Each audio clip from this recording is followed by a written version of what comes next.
Ma One Piece chapter 1125 pastinya sudah sangat dinantikan oleh para player. Sebelum kalian menikmati videonya, jangan lupa klik tombol like-nya ya. Hayo, udah belum? Like dari kalian akan menambah semangat Mimin untuk memberikan informasi mengenai One Piece pada nakama player sekalian. Ma One Piece chapter terbaru masih berada di dalam cerita transisi sebelum benar-benar masuk ke dalam arc Elbaf. Akhirnya diperlihatkan seluruh pergerakan karakter-karakter penting setelah berakhirnya pesan milik Dr. Vegapunk. Shin memperlihatkan Pulau Egghead, para Vice Admiral Angkatan Laut sudah kembali sadar. Mengetahui hal itu, Kizaru meminta Vice Admiral Doberman untuk menginformasikan pada markas pusat seluruh hal yang terjadi di Pulau Egghead. Doberman lalu menjelaskan jika barusan terjadi ledakan haki raja yang sangat dahsyat dan mereka tidak mengetahui siapa pemilik dari haki tersebut. Haki itu telah membuat seluruh armada di Pulau Egghead tumbang. Doberman menginformasikan status misi mereka di Pulau Egghead. Admiral Kizaru telah berhasil menghabisi Dr. Vegapunk. Area pembangkit energi dan Punk Records aman. Kemudian Sensator masih dalam keadaan sehat walafiat. Namun sayangnya, bajak laut Yonko topi jerami berhasil melarikan diri bersama dengan Bonnie dan Bartolomeo Kuma yang dibantu oleh bajak laut raksasa Elbaf yang dipimpin oleh Dory dan Brogy. Mendengar update informasi dari Egghead, Fleet Admiral Buakainu meminta semua armada untuk kembali ke markas mereka masing-masing. Kecuali armada yang bermarkas di pangkalan G14 yang dipimpin oleh Vice Admiral Dole, mereka diminta tetap berjaga di Pulau Egghead. Hal itu dilakukan untuk mengantisipasi adanya bajak laut yang memanfaatkan kondisi pasca insiden pengepungan Egghead. Akainu sadar jika dunia pasti akan segera bergejolak setelah pesan membagongkan yang ada di dalam film panas milik Dr. Vegapunk, sehingga dia ingin seluruh armada angkatan laut untuk bersiaga dalam menghadapi pergerakan barbar yang sepertinya akan dilakukan oleh seluruh bajak laut. Shin kemudian berpindah ke Pulau Hachinosu. Kurohige sudah sampai di markasnya. Dia sedang menunggu kembalinya Katarina Devon, serta sudah tidak sabar untuk mengetahui informasi penting apa yang akan diberikan oleh Karibo kepadanya. Yap, Karibo ingin membocorkan rahasia mengenai dua senjata kuno, yaitu Poseidon dan Pluton. Poseidon adalah putri duyung bernama Shirahoshi dan saat ini berada di Pulau Manusia Ikan. Sedangkan Pluton saat ini tersimpan di bawah gunung berapi Wano Kuni dan untuk mengeluarkannya, perbatasan yang memblokade negeri Wano harus dibuka.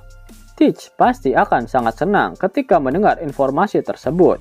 Apalagi pesan Dr. Vegapunk mengatakan jika senjata kuno dapat digunakan untuk mengubah dunia.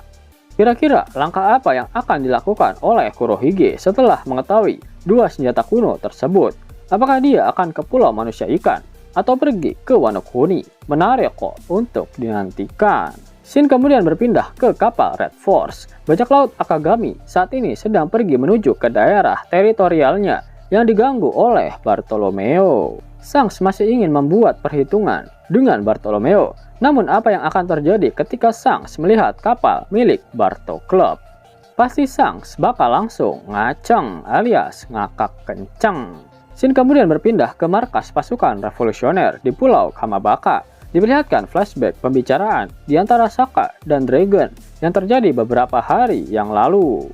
Sokka saat itu mengatakan pada Dragon jika dia sebentar lagi akan meninggoy karena pemerintah dunia sudah mengetahui jika Dr. Vegapunk telah melanjutkan penelitian Ohara tentang abad kekosongan.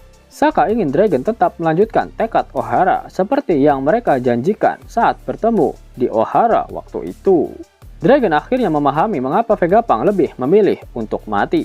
Vegapunk telah memberikan informasi yang sangat penting bagi pasukan revolusioner.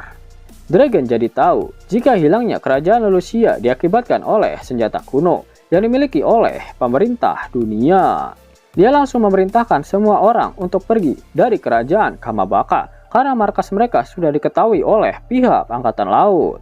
Saat Sabo menelpon pasukan revolusioner dari kerajaan Lelusia, dia tak menggunakan denden musi putih sehingga komunikasi mereka berhasil disadap oleh angkatan laut. Dragon yakin jika mereka tidak segera mengevakuasi diri, maka pihak pemerintah dunia bisa saja tiba-tiba mengirimkan senjata kuno ke kerajaan Kamabaka. Dalam walhasil mereka akan mati konyol karena tidak sempat untuk melarikan diri. Kira-kira kemanakah Dragon akan pergi? Apakah ke Elbaf? Jika benar pasukan revolusioner pergi ke Elbaf, maka akan terbentuk aliansi antara Luffy dan juga Dragon. Menarik untuk dinantikan. Tin kemudian berpindah ke Merijoa. Para bangsawan dunia terlihat senang karena siaran yang mengganggu mereka akhirnya berhenti ditayangkan.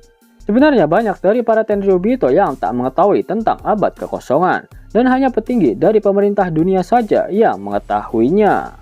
Senvi Garland Garling akhirnya menyadari jika harta karun dari Merijoa ternyata adalah sebuah senjata kuno yang beberapa waktu lalu digunakan untuk melenyapkan kerajaan Lulusia.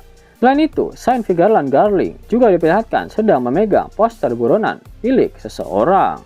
Ternyata poster itu milik Sabo yang sekarang mendapatkan gelar sebagai Sang Kaisar Api. Ternyata bounty Sabo mencapai 3 miliar berry lebih, nilai yang sangat besar. Tapi hal itu sangat wajar karena Sabo memang sudah membuat kekacauan yang besar di Merijoa. Garling memerintahkan para Holy Knight untuk menghentikan pemberontakan yang sedang terjadi di 8 negara. Memaksa negara tersebut untuk kembali tunduk di bawah pemerintah dunia. Namun tugas utama mereka bukanlah itu.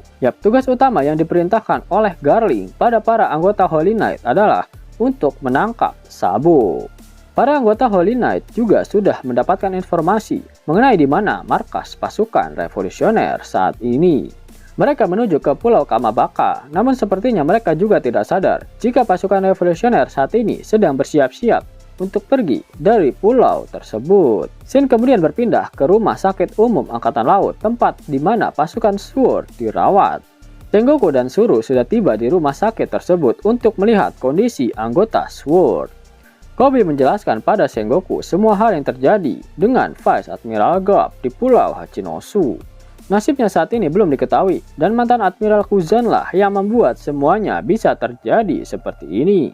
Sengoku berniat untuk pergi menyelamatkan Garp apabila Kurohige melakukan suatu rencana yang ada hubungannya dengan si kakek legend tersebut. Karena sebelumnya Kobe ingin dijadikan bahan negosiasi oleh Kurohige, pasti dia juga akan melakukan hal yang sama pada Garp. Sengoku tak ingin terlalu barbar, dia adalah sosok yang penuh perhitungan, sehingga dia dan Suru akan tetap di rumah sakit umum Angkatan Laut bersama para anggota Sword, sembari menanti kabar dari Monkey di Garp. Itulah video mengenai pergerakan karakter-karakter penting di dunia One Piece pasca film panas milik Dr. Vegapunk. Jika kalian menyukai video ini, jangan lupa klik like, share, dan subscribe channel ini ya, agar kalian semua tak ketinggalan info menarik seputar One Piece.